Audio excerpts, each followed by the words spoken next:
ગરમીના વધતા તાપમાન વચ્ચે ટ્રાફિક પોલીસના જવાનોની સુરક્ષા અને આરોગ્યને ધ્યાનમાં રાખીને આજે એક મહત્વપૂર્ણ પહેલ કરવામાં આવી છે.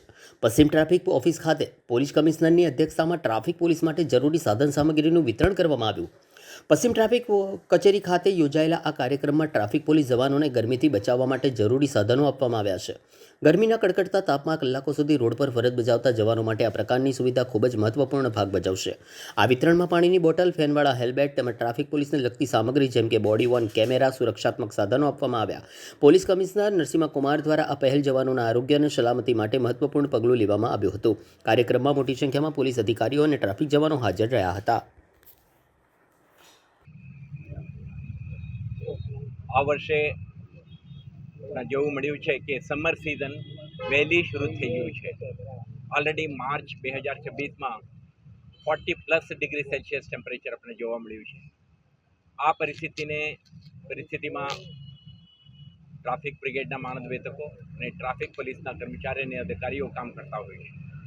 પરંતુ સમગ્ર શહેરમાં મોબિલિટી બને રહે, ટ્રાફિક મેનેજમેન્ટ અને એન્ફોર્સમેન્ટ સુચારુ રૂપે થાય અને લોકોના વાહન ચાલકોના સુરક્ષા બની રહે તે માટે શહેર પોલીસ સતર્ક રહેવું પડે. એટલા માટે આપણા સમર સિઝન માટે એડવાન્સ પ્રિપરેશનના ભાગરૂપે આજે કેટલાક પ્રવૃત્તિ આપણે શરૂ કરી છે.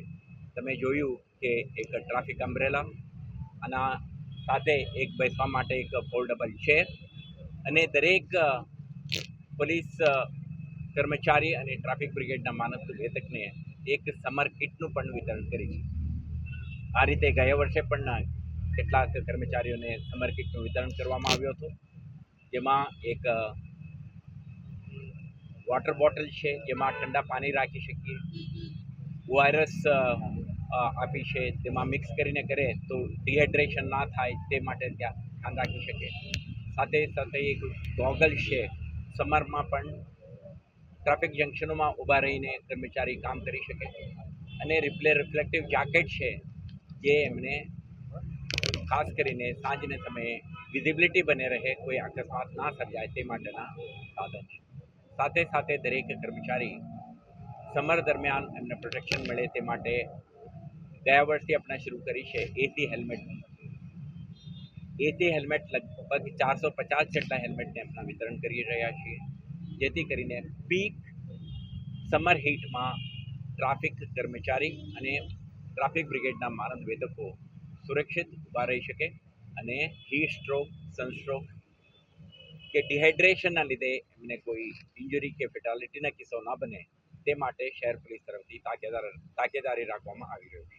પરંતુ તમે જોયું, એન્ફોર્સમેન્ટ અને મેનેજમેન્ટ માટે દરેક કર્મચારી યુનિફોર્મ, હાથમાં બેટન, બોડીમાં જે ફરજ દરમિયાન પારદર્શિતા બની રહે, એકાઉન્ટેબિલિટી બની રહે, પોતાના અને સાથી નાગરિકોના વચ્ચેના જે દરેક ઇન્ટરેક્શન પ્લેઝન્ટ અને એઝ પર આપણે જે કહીએ સ્ટાન્ડર્ડ ઓપરેટિંગ પ્રોસિજર તે મુજબનું જ રહે તે માટે પણ આપણે દરેક કર્મચારીને સુસજ્જિત કરીએ છીએ. આજે આપણે આપણા માધ્યમથી કહેવા માંગીએ છીએ કે સમર હીટને ધ્યાને રાખીને શહેરના લગભગ 80 જેટલા ટ્રાફિક જંકશન્સને પણ આપણે between 12 o'clock and 4 o'clock in the afternoon આપણે બંધ રાખીએ છીએ. તો અનુરોધ છે કે બંધ રાખવાના લીધે ફ્રી ફોર ઓલ નથી. એક તો શહેરજનો આ પીક હીટમાં નીકળે તો અત્યંત જરૂરી કિસ્સામાં જ નીકળે, અને જ્યારે તમે નીકળો છો સર્કલોમાં જે સિગ્નલ બંધ છે એવા સર્કલોમાં તમે સ્લો ડાઉન થાઓ અને તમારા અને સાથી નાગરિકોના સુરક્ષાને ધ્યાને રાખીને નેગોશિએટ કરો, જેથી કરીને કોઈ અકસ્માત સર્જાય. સાથે સાથે છેલ્લા 2 મહિનામાં આપણે જોયું છે કેટલાક કિસ્સાઓમાં, ગઈકાલે પણ એક કિસ્સા બન્યું, 10th બાળક 3 સવારી સાથે નીકળેલા અને હેલ્મેટ નહીં, લાઇસન્સ નહીં અને વાહન ચલાવવા માટે સક્ષમ નહીં એવા બાળકો પણ નીકળેલા. આજે સમર સિઝનમાં સ્કૂલ વેકેશન શરૂ થાય છે.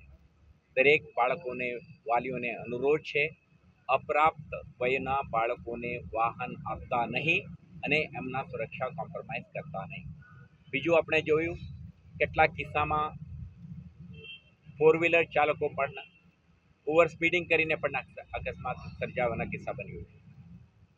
આજે ફેન્ટાસ્ટિક મશીન માર્કેટમાં ઉપલબ્ધ છે, હાઈ સ્પીડ વાહન ઉપલબ્ધ છે, પરંતુ શહેરી વિસ્તારમાં નિર્ધારિત સ્પીડમાં જ વાહન હંકારવું જરૂરી છે, નહીં તો તમારા હાઈ એન્ડ કાર હોવા છતાં પણ અકસ્માત થશે અને તમારા સુરક્ષા જોખમાશે. સાથે સાથે અન્ય નાગરિકોને પણ ખતરો છે. તો એવો કિસ્સો ના બને તે માટે પણ તાકેદારી રાખવા. અને છેલ્લા 2 મહિનામાં આપણે જોયું, ગયા વર્ષે પણ આખા વર્ષ દરમિયાન આપણે કેમ્પેઇન ચલાવી હતી કે હેલ્મેટ પહેરો, તો છતાં કેટલાક વાહન ચાલકો હજુ હેલ્મેટ પહેરતા નથી. સુરક્ષા કોમ્પ્રોમાઇઝ થાય છે. અકસ્માતોમાં આવા લોકો શિકાર બને છે, મૃત્યુ થાય છે કે ગંભીર ઇજાઓ થાય છે. ફરીથી તમારા માધ્યમથી આપણે અનુરોધ કરવા માંગીએ છીએ, દરેક રોડ યુઝર, વાહન ચાલક પોતાના સુરક્ષા અંગે ખ્યાલ રાખે, હેલ્મેટ પહેરે, સીટ બેલ્ટ પહેરે, ઓવર સ્પીડિંગ ના કરે, ડ્રંકન ડ્રાઇવિંગ ના કરે, રોંગ સાઈડમાં ના ચાલે, લેન ડિસિપ્લિન બનાવી રાખે અને પોતાના પરિવારના, સમુદાયના અને સાથી નાગરિકોના સુરક્ષા અંગે જવાબદાર નાગરિક તરીકે ધ્યાન રાખીને ચાલે તો વડોદરા શહેરના દરેક માર્ગ, દરેક રોડ, ક્રોસ રોડ્સ આપણા મુવમેન્ટ માટે, વાહન ચાલકો માટે સુરક્ષિત રહેશે. તો આપણા અપેક્ષા છે વર્ષ 2026માં વડોદરા શહેર ટ્રાફિક પોલીસ પૂરા તાકાતથી, પૂરા મહેનતથી, શ્રદ્ધાથી, નિષ્ઠાથી કામ કરશે તમારા સુરક્ષા માટે. પરંતુ અપેક્ષા છે શહેરજનો પણ આપણે સાથે મળીને કામ કરે અને પોતાના સુરક્ષા માટે બેઝિક નિયમોનું, ટ્રાફિક નિયમોનું પાલન કરતા થાય એવો અનુરોધ. આભાર.